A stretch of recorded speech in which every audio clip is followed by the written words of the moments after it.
Assalamu alaikum wa rahmatullahi wa barakatuh.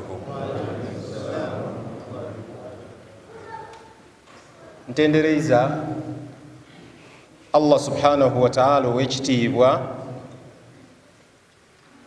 oyo atutwireye tubaire mu bantu abangi betubairemu nitutegeera nti essaawa eno ya swala era katujje tusaale. Nsaba Allah subhanahu wa ta'ala atukumire ku mbeera eyo ku kyengero ekyo, era nsaba Allah subhanahu wa ta'ala atuweemu ebirungi kuno ku nsi ne ku lunaku olw'enkomerero, na buli alina kizibu kye nsaba Allah subhanahu wa ta'ala abenga akimumalira. Ndizizaako okusalira ku w'ekitiibwa Nabbi Muhammad sallallahu alayhi wa sallam eyakola omulimu ogw'amaani, yasomesa obusiraamu. Twena abantu b'e Bugembe, obusiraamu bwatuuka e Bugembe. Oba oliawo singa tikwali kwewaayo kwa Nabbi Muhammad sallallahu alayhi wa sallam n'okuba nti Allah yageranga obusiraamu bwidde atutuukako, oba oliawo buli muntu yandibaire nga gwoyagaana ali mu Malwa, gwoyagaana ali mu Bukya y'Embiddi, gwoyagaana ali mu Baala, gwoyagaana ali muki, alwokuba nti Allah subhanahu wa ta'ala yatugerera nti abasiraamu twebaza ino Allah subhanahu wa ta'ala, era tusabire nga ino w'ekitiibwa Nabbi Muhammad sallallahu alayhi wa sallam amusasule mu musera n'abo bonna bonna abatambuza obusiraamu n'abanaabutambuza okutuusa enkomerero lw'erituuka.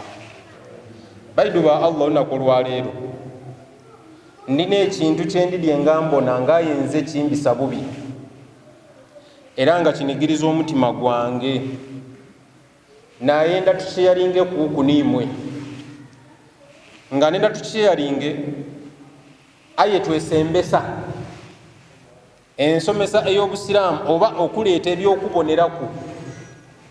Saawa eno bw'olingirira mu Bugembe, oba bw'olingirira mu tawuni Idinda, oba bw'olingirira Kampala, oba bw'olingirira Mbale oba ekibuga kyona kyona, buli lunaku lwakutaano abantu baviire mu mayumba gaibwe, abalamu, bamuzibe, abalema, abaana abato, abantu abakulu, beeyuwa muki mu matawuni nga beesibye obukaaya ku mutwe nga bambaire n'enkofiira n'amakanzu, nga bajja buli idduuka ku idduuka okuba nga basaba, nga basabiriza abantu.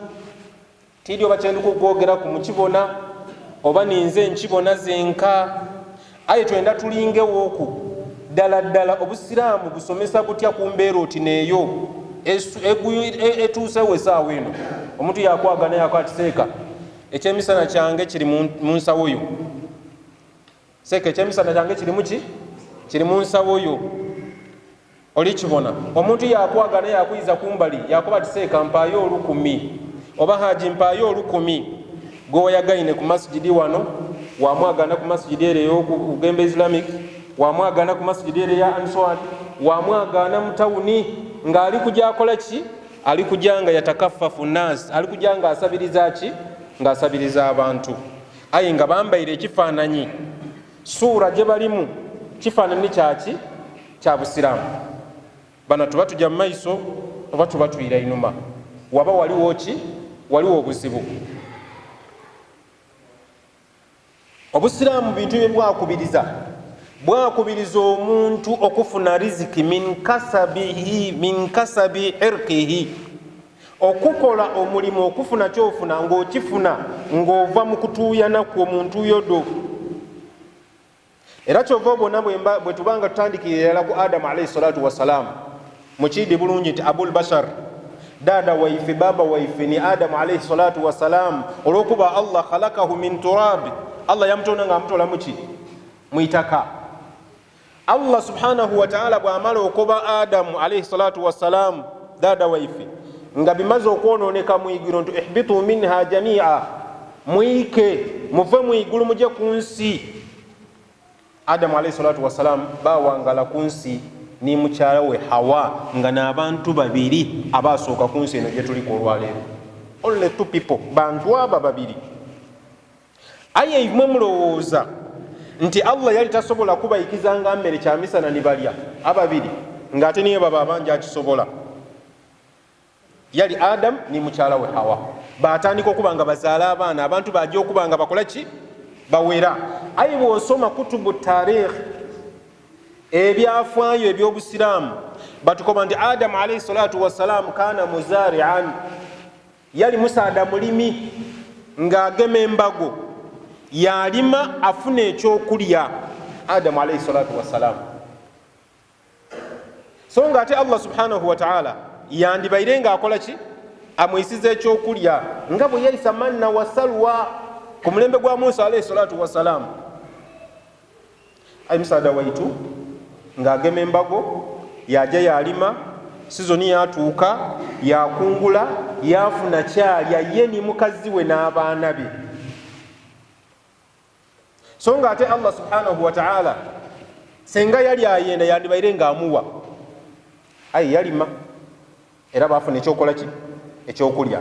Bwe tuba tufuna ekyokwegamu nti oba nabbi wa Allah subhanahu wa ta'ala mulamba yakalabatana, yawaayo ebiseera bye, yakola, yalima, butiife nife baana tujje mu tawuni nga tusabiriza, bakuwaire oba tubakuwaire, bakuvumye oba tibakuvumye. Kyendigezaako bakubiriza nti basiraamu banange, tuve mu muzaano, tuve mu lubalaato, tube ku buli musiraamu wooli bakuna omulimu gwokola nga guli halal, nga guvaamu ekinayemerezaawo amakaago, osigaze ekitiibwa.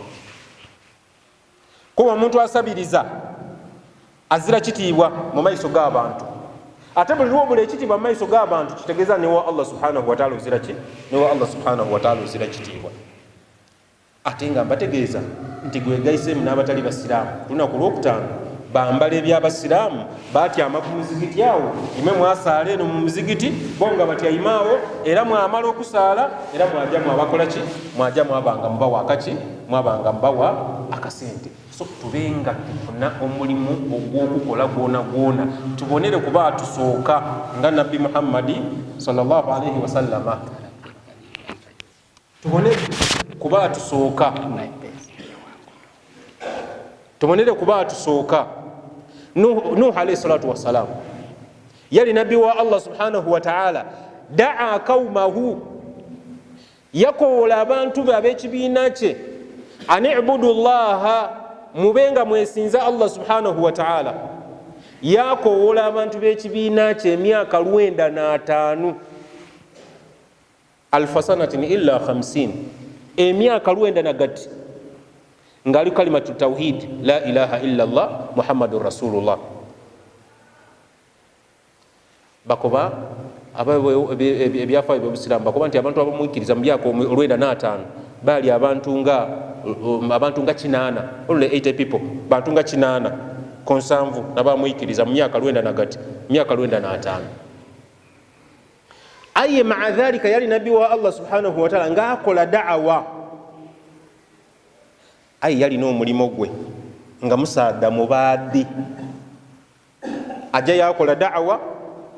Bw'amala okola da'awa yeiragale yabaada endigi, yabaada amaato, yabaada ebibaada ebibaadibwa, yafunamu akasente akamwizaayo eka, bamwete daddi era bamwete omwami. So nga ate ye yandibaire ng'akoba ati nze ndi nabbi, mukole ki? Muleete. Oba yandisabye Allah era Allah tiyandikoze eki? Tiyandimuyimye. Aye yakola ng'akozesa emikono gye, abeewo era bamubitanga kuba nkwati Nuhu, va ku bya Allah. Ebya Allah kola ki? Bivweku. Ira ku kubaada maato go ofune ki? Ofune esente. Allah yaleeta embeera nti yamulagira anisna'il fulk, yalagira Nuhu alayhi salatu wassalamu akola eryato. Ane bamubitanga kuba kwati ampega ntwakukobanga sebo, va kubira ebya Allah wo nti ilahun wahid, ali mulala yenka, ireno mukubaada ki? Amaato. Ofune ki? Ofune sente. Batandika embere, kumbe nga tibaidi nti eryato Nuhu alayhi salatu wassalamu lyali kubaada nerili kujja okola ki? Nerili kujja okuvunika omulembe ogwadeema okuyikiriza Allah subhanahu wa ta'ala gwe yakoolera emyaka 95 nibaloba. Myaka 90 nagati wallahi badeema. kyendi kugezaako nti Nuhu alayhi salatu wassalam yali musaadamu baadi, yalina omulimu gwakola. Adamu muwaine yalina omulimu gwakola, aye nga nabbi wa Allah. Nuhu alayhi salatu wassalam yalina omulimu gwakola, aye nga nabbi wa Allah. Ibrahim alayhi salatu wassalam yali musaadamu zimbi. Ibrahim